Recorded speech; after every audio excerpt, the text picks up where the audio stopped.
Hi, and welcome back to Educational Toolbox Time. I'm your host, Thomas Starkey, and today we're going to listen to Melissa Agnew. She is the principal at Pittman Elementary here in Springfield, Missouri for Springfield Public Schools.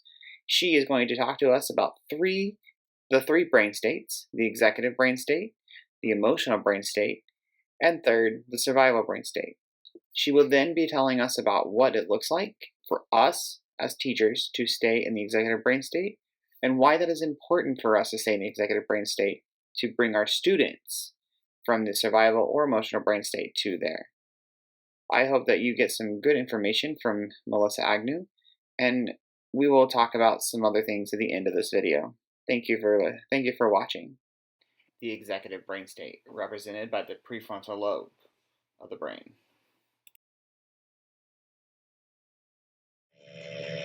So thinking through when a student is in an executive brain state in the classroom, a student is ready to be in their thinking brain. They're thinking about what can I learn from this? They are ready to connect with the learning. They're ready to connect with their teacher. And they're looking for ways to problem solve, organize, critically think. So the state that we want the students to be in most of the time is the executive brain state, because those students are ready to learn and are ready to process the learning and information. The emotional state, represented by the limbic system of the brain.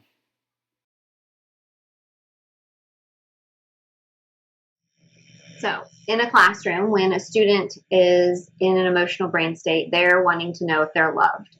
So that student is seeking connection with the teacher.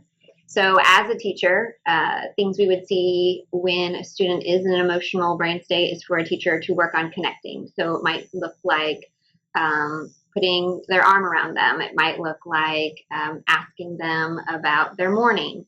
It might look like trying to dig deeper into where the emotions are coming from. Most students who are in their emotional brain state are not ready to learn, so they're not in their executive brain state. And so we have to, as educators, teachers need to connect with those students in a way that they do feel loved in the classroom, and that they can trust the teacher in that classroom. And so that looks like building that relationship, talking to them about what their interests are, talking to them about what happened last night, this morning. And so coming from a place of connection, if you would see a student who's not connected, looking less like put your head up, go put your coat on the hook. And it might look more like, did you get enough sleep last night? It might look more like, how was your night last night? And so looking for connection when students are in the emotional brain state. The survival state. This is represented by the brainstem section of the brain. In the survival state, a student is wondering if they're safe. So one way a teacher would provide that safe environment in the classroom is to, one, have a safe place. So a place that a student can go to calm down and regulate feelings. Also thinking about our friends in a survival state, many are in a fight or flight or freeze, and sometimes that can look like hiding in a corner. It can look like a hood up. It can look like a head down with a hood up. It can look like under a desk.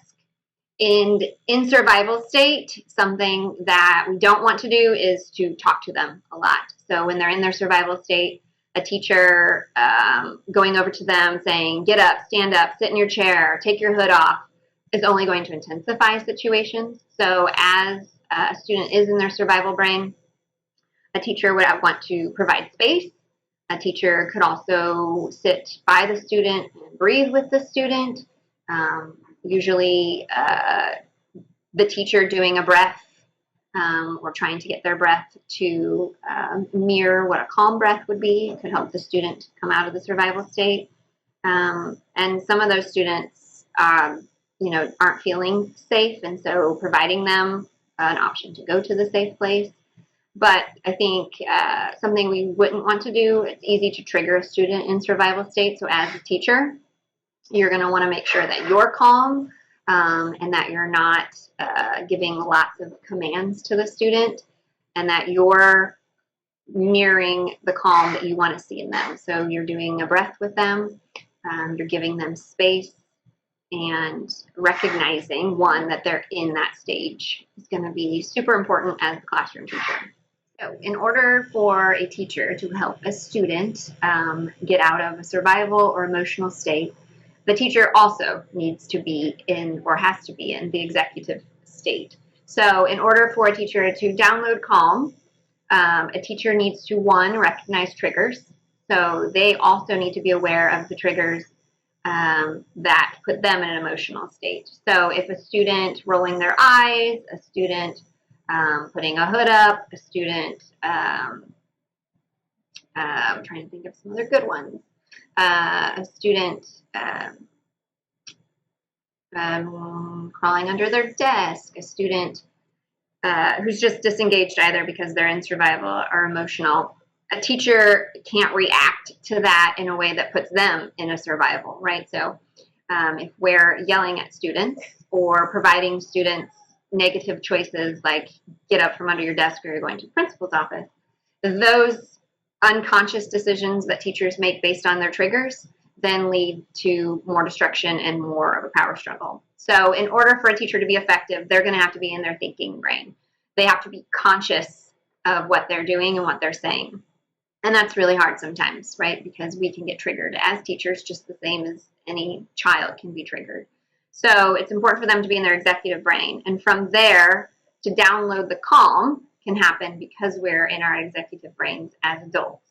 And then that looks like us breathing with them, depending on if they're in their survival state, us connecting with them by asking questions calmly in a loving manner, showing and providing students that love that they're missing. And giving them the opportunity to work through those stages. So if we try to just rush a kid back to work and they haven't worked through those stages, sometimes it can look like a repeat all over again, and you can be in a consistent cycle all day long. So it's really important that teachers also identify their triggers and why they're triggered in the way they are. I know conscious discipline talks about like that CD-ROM that runs in our head about the way things have to look, or based on our behaviors that were done to us as children. And so some of conscious discipline, the deeper dive is that the teacher also has a lot of work to do identifying triggers and kind of their CD-ROM of expectations. And so in order for a teacher to do that, that helps them be in their executive brains and helps download the calm for students. All right, so we just heard from Melissa Agnew, the principal at Pittman Elementary, and she has just given us the 3 brain states and what they are. Let's review those. So we have the executive brain state, we have the emotional brain state, and we have the survival brain state. Now, if we think about those on our hands, we can think about our hand being the brain, okay? And if our hand is closed, then this is the executive brain state. Now, if we open our hand up once, a lot of people call it flipping the lid. This is our emotional state. So we're using, this is our emotional state. And then we have the survival state. We are like completely off of it. So we're using just the brainstem of our body to function. Again, it's also the fight and flight. So we have the survival, the emotional, and the executive brain state. Another thing that she talked about was downloading Calm. So let's think about that. So if you have not watched my video with Gary Chadwick on breathing techniques and coping techniques, I suggest you go watch that. It really talks about a lot of the breathing techniques that we can use, that conscious discipline talks about, and some others. But downloading Calm for teachers. When we're as teachers, we need to be downloading Calm, and that is us taking a step back. Conscious discipline talks about a Q-tip, thinking about a Q-tip and quit taking it personal. So when a kid is calling you names, a kid is acting out in class, a kid's running around the classroom, we take that personal because we're not in control. But we need to stop taking it personal and know that the kid is having some kind of behavior. They are lacking a skill that we as teachers need to be giving them. That skill could be being able to have self-control, being able to raise our hands when we need help, being able to ask for a break. I know that my triggers in the classroom I am in, just kids yelling out things that they shouldn't be yelling out. I have to sometimes take that deep breath. So again, that breathing techniques, breathing in, counting to 5, and then letting it go, and just saying, they're just yelling at me because they're mad, because they're upset, they're yelling. And I have to remember that that is not personally at me. Something isn't going on in their brain. They are not able to function. I hope that this video finds you willing to think about those things and willing to try new things. So next time, quit taking it personal when a student is yelling at you or a student is doing something in behavior, and think, what is that student asking for? What is that student needing that they cannot use their words to use? Thank you for watching, and please check out my other videos and about conscious discipline and how we can, as parents and teachers, support our students.